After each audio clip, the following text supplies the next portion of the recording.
Welcome to the P's and Q's podcast. I'm your host, Quinay Foray, and I'm living my best life. And I want to help you live your best life. On today's episode, we're going to go into a wonderful topic that excites me very much, that I love talking about, which is past lives. How to access them, how to utilize that knowledge to help this current life. So many things. But before we get into that, 3 fun facts. Fact number 1 is about my hair color choices.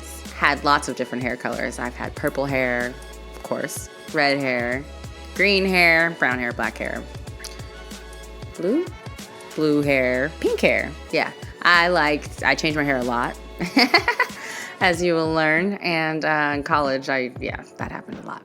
Fact number 2, I used to sing in choir and musical theater. Fun fact number 3, if I had to choose between the city or the beach or the mountains or like the snow, what would I pick? I would give you one guess.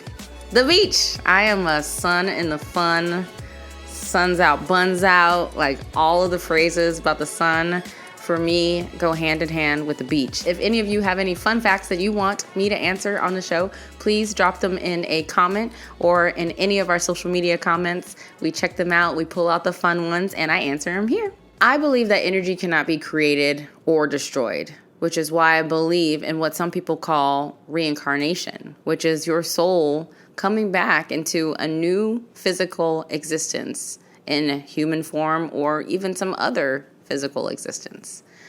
It's so interesting. We come here, we all know we come here as children, babies. We don't remember where we came from. We go along this journey and we pick up clues about who we are, where we came from, how powerful we are. And it's so interesting along that way. You meet people and you're like, gosh, I feel like I've known you forever. You meet someone, a lover or a friend, and you're like, we just connected. It's like we speak the same mind. It's like we've been friends forever. It's like we were lovers in a past life, or we've known each other in a past life. Or we see children and babies and we're like, dang, they've been here before. You know, they just know something. Like they gotta have been here before. I personally believe that we have all been here before, most of us. And we'll be back again. The first glimpse into that history for me was actually in my second ayahuasca ceremony. I saw myself die 1,000,000 times. I was born and then I died, and I was born and I died. And I was born, it was like 1,000,000 quick. I mean, they just, I could just see them in my mind's eye so quickly. It was almost like, whoa, whoa, whoa, whoa, whoa, 1,000,000. Rapid fire lives and deaths. And I wasn't afraid. I was not scared. I was happy, joyful, present, grateful for this journey of life and death. I think so many of us have a finality associated with death. And because of that finality, it creates a fear of the unknown, a fear of the longing, a fear of the missing outing, the FOMO of it all. But that experience showed me that I have nothing to fear because I will live on. We will all live on. And in one of those lives, I embodied an ancient version of myself. Like time did not exist. And she was sitting in her power in this depth of confidence and grace and wisdom that was so present through me. And at first I thought like, who is this? And then I realized like, oh, this is me. Is me. Is she a baddie? And I was creating these energy portals, bringing love into the room because the people around me, I could feel they were suffering. And I was doing my energy work to try to ease their suffering in this experience. That was like the first glimpse into my ancient self. And I knew that it was a time before time, you know, a time before words that we use today.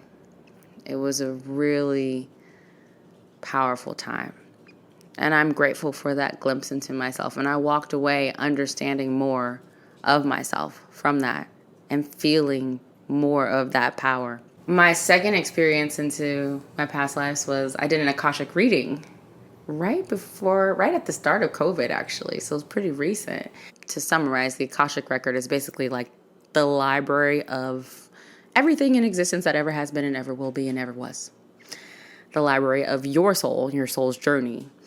And we all have access to the Akash. You can open your own Akash. You can open it for others with training and practice. I had a session. We opened my Akashic record, and one portion of our conversation was about a life that I had lived on a planet or a place, but it wasn't Earth. And in this place, it was destroyed. I don't know by what, but it was destroyed.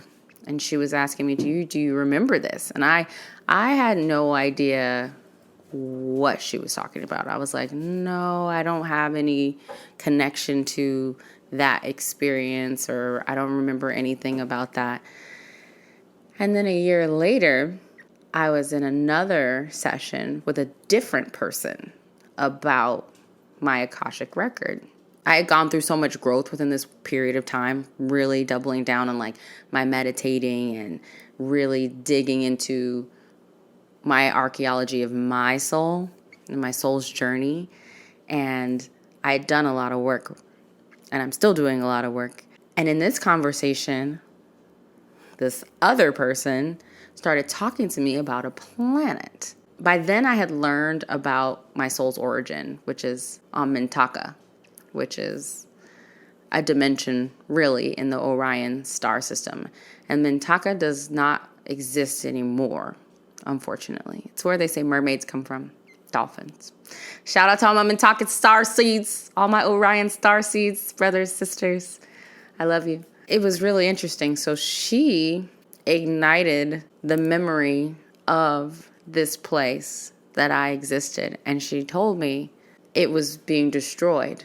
And I was like, wow, that's interesting. Someone else told me I lived in a place that was being destroyed. I didn't remember it at that time.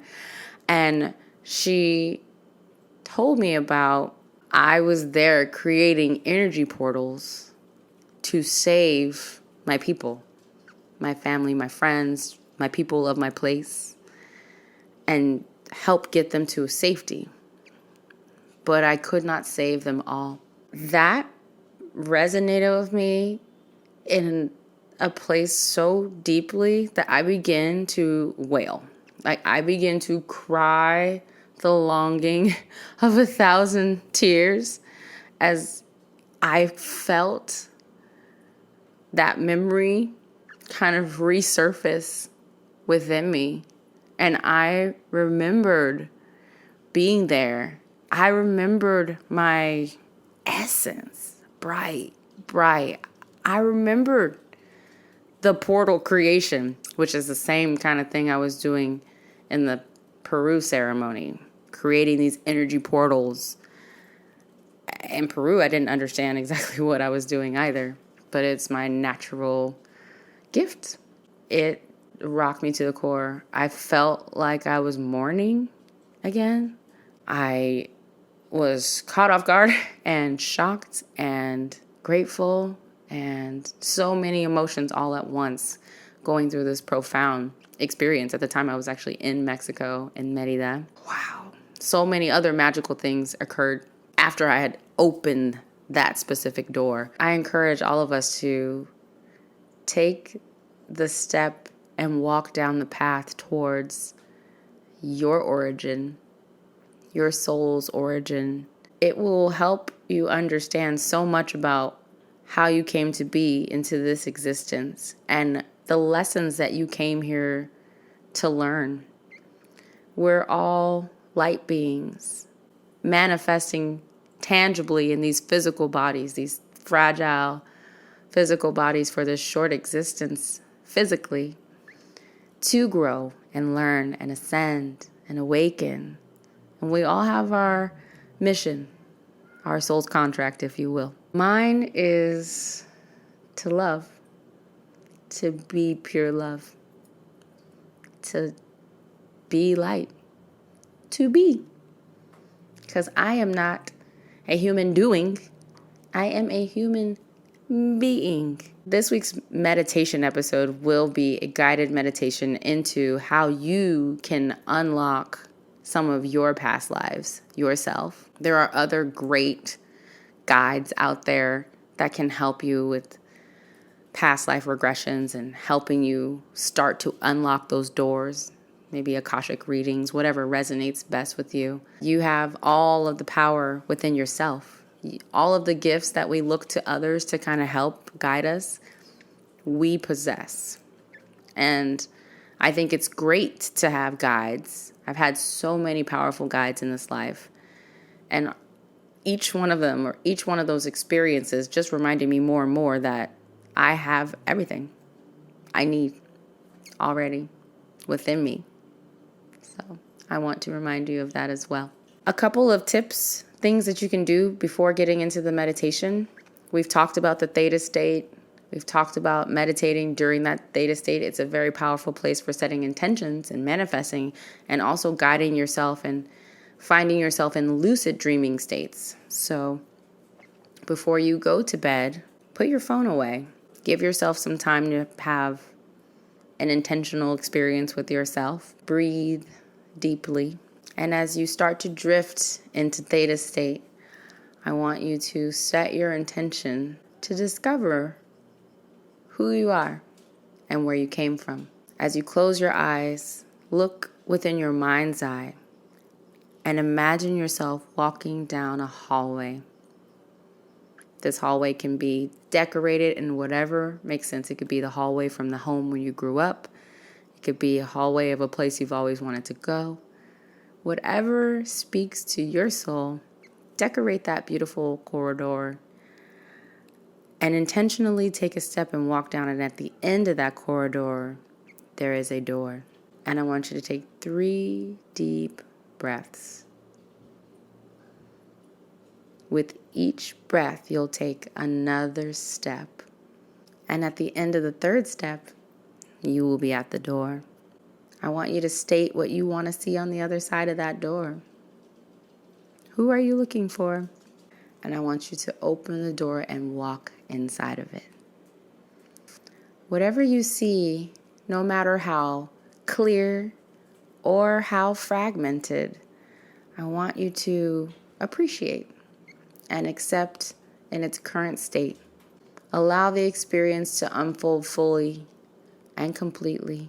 And as you drift off, you may find yourself in a lucid dreaming state. And if you do, feel free to ask the questions you seek when you wake up the next morning. Write it down. What did you see? Who did you talk to? What did you learn? Again, regardless of how blurry or clear it may be, it was a gift. We'll go into this much, much deeper in our meditation. So I want to thank you all for being here with me today. I love you all so much.